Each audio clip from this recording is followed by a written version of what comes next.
O segundo livro de Samuel. Capítulo 11. Na primavera seguinte, época do ano em que os reis costumam sair para a guerra, Davi mandou que Joabe, os seus oficiais e o exército israelita fossem atacar os inimigos. Eles venceram os amonitas e cercaram a cidade de Rabá. Mas Davi ficou em Jerusalém.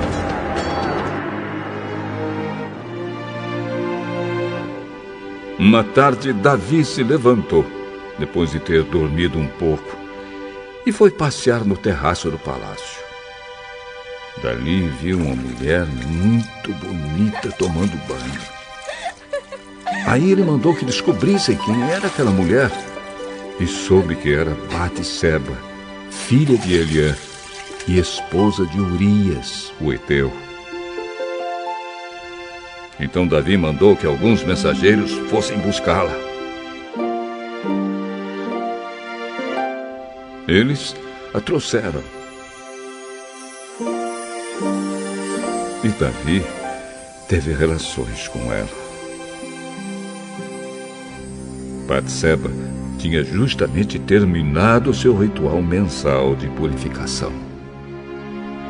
Ela voltou para casa e depois descobriu que estava grávida e mandou um recado a Davi contando isso. Davi mandou então esta mensagem a Joabe: mande que Urias, o heteu, venha falar comigo. E Joabe obedeceu.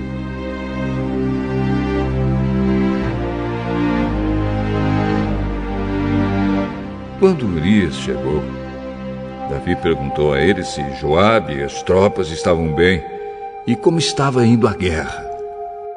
Depois disse a Urias: vá para casa e descanse um pouco. Urias saiu e Davi mandou levar um presente à casa dele. Mas Urias não foi para casa. Em vez disso, dormiu no portão do palácio, junto com os guardas do rei. Quando Davi soube que Urias não tinha ido para casa, perguntou-lhe: você acaba de voltar, depois de ter ficado fora muito tempo? Por que não foi para casa? Os homens de Israel e de Judá estão longe, na frente de batalha, e a Arca da Aliança está com eles. O meu comandante Joabe e os seus oficiais estão acampados ao ar livre. Como poderia eu ir para casa, comer e beber e dormir com a minha mulher? Juro por tudo que é sagrado que nunca poderia fazer isso. Fique aqui o resto do dia.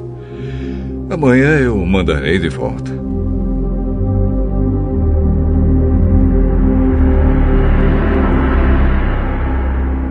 E Urias ficou em Jerusalém naquele dia e no dia seguinte.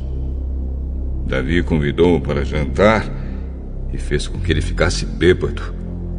Mesmo assim, Urias não foi para casa naquela noite.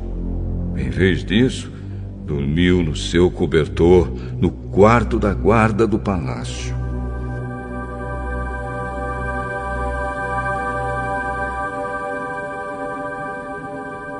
Na manhã seguinte, Davi escreveu uma carta a Joabe e a mandou por Urias. Davi escreveu o seguinte: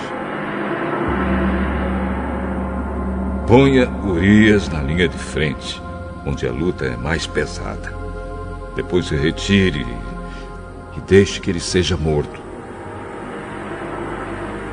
Por isso, enquanto estava cercando a cidade, Joabe mandou Urias para um lugar onde sabia que o inimigo estava mais forte.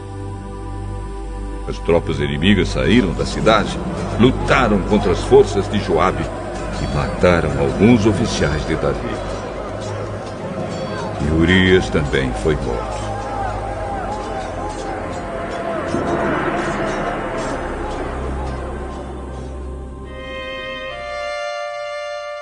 Então Joabe mandou a Davi notícias da batalha.